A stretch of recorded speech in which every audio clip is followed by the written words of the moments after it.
কাজের কি আর কোনো শেষ আছে গো বাপু? সামনে কুরবানির ঈদ আসতেছে, একটার পর একটা কাজ তো লেগেই আছে। এই বাড়ি গুছিয়ে গাছিয়ে এবার যেতে হবে শ্বশুর বাড়ি। তার জন্য আমাদের কত ব্যস্ততা, আমাদের কত কিছু করা লাগে। এর কুরবানির ঈদের আগে অনেক ধরনের ব্যস্ততা, মশলা বানাও, এটা করো সেটা করো। তারপরে এখন আবার আম পাকার সময়, জ্যৈষ্ঠ মাস, তো আমগুলো তো কেউ তো আবার বাঁচিয়ে রাখতে হবে, সব একবারে পেকে যায়, পেকে গেলে খুব দ্রুতই পচে যায়। এটাই হলো আমের স্বভাব। এরা পাকতেও সময় নেয় না, আবার পচে যেতেও সময় নেয় না। প্রতিদিন চেক করা লাগবে এবং বেছে বেছে রাখা লাগে। আমার মেয়ের আবার ফোনে দেখেছে কিভাবে সবাই আম খায়, আমাকেও বলছে ওইভাবে আম কেটে দাও। তো ঠিক আছে, তো আমিও তাকে সুন্দর করে আমটাকে কেটে দিলাম। তারপর বললাম নাও খাওয়া শুরু করো। আবার দেখেন তাবিয়ার বাবা কতগুলো আদা কিনে নিয়ে আসছিল, সেগুলোকে আবার কেটে বেছে আবার ব্লেন্ডার করে রাখতে হবে ডিপ ফ্রিজে। সব কিছু ঈদের আগেই গুছিয়ে গাছিয়ে রাখতে হয়। মশলাগুলো তো আগেই সব কিছু করে রাখি, যাতে আমাদের কষ্টটা কম হয়। যারা আমরা বাসা বাড়িতে থাকি, একসাথে আমরা সব কিছু করতে পারি না, সব কিছুই তৈরি করে রাখি। তারপর এবার অনেকগুলো আলু, পেঁয়াজ, রসুন এগুলো কিনে নিয়ে আসছে। তো আমার ছোট মামনি, তার তো সব কিছুতে হাত লাগাতেই হবে, তো সে পারে না, তারপরেও চেষ্টা করতেছে, সে নিজ হাতে সব কিছু করবে। আমিও বাধা দিই না, কারণ ছোট বাচ্চাদের কাজের আগ্রহ থাকা ভালো, এই মাধ্যমে তাদেরকে অনেক কিছুই শিখতে হবে।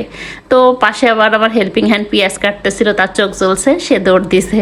তো পরে আমি পেঁয়াজগুলোকে গুছিয়ে নিচ্ছি, পাল্লা ধরে ধরে কিনছে, তো এক পাল্লায় 5 কেজি করে থাকে।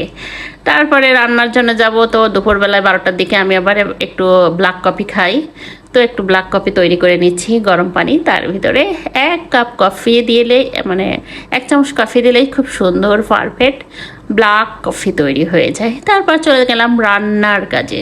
কোরবানির ঈদ বলে কথা, আগেই ফ্রিজ ফাঁকা করতে হবে, তাই ফ্রিজে যত মাছ মাংস ছিল সব কিছুদিন ধরে রান্না করতেছি, যে নতুন কিছু কিনবো আর পুরানোগুলো সব শেষ করতে হবে। আর তারপরে মাংস টাংস রাখা লাগবে, এজন্যই সব কিছু পরিষ্কার করে রাখতেছি। আর আমার মেয়ে তো একজন আছে, পারফেক্ট ম্যান, কি করছে, আমার ডিপ ফ্রিজের সুইচ অফ করে রাখছিল, ভিতরে মাছ টাছ ছিল পচে, বাবারে এই ডিপ ফ্রিজ পরিষ্কার করতে যে জীবন অতিষ্ঠ। তো যাই হোক আর কি, তো মাছগুলোকে আমি সুন্দর করে ভেজে নিচ্ছি। এরা হচ্ছে জোড়া লেগে যায় ভাজার সময়, পড়ে না একটার সাথে একটা। তো আমি এই তেলের ভিতরেই কিছুটা জিরে ফিলিয়ে দিলাম, তারপর পেঁয়াজ রসুন দিয়ে হালকা ভেজে নেব, তারপর সব মশলা দিয়ে কষিয়ে নিয়ে রান্না করবো। এমনি আজকে অনেক কাজ ছিল, রান্না করতে একটু দেরি হয়ে গেল। তো এই আমি একটু পেঁয়াজ এখান থেকে উঠাই নিচ্ছি, আলু ভর্তা করবো, তাই ভাতের ভিতরে কিছু আলু দিছিলাম।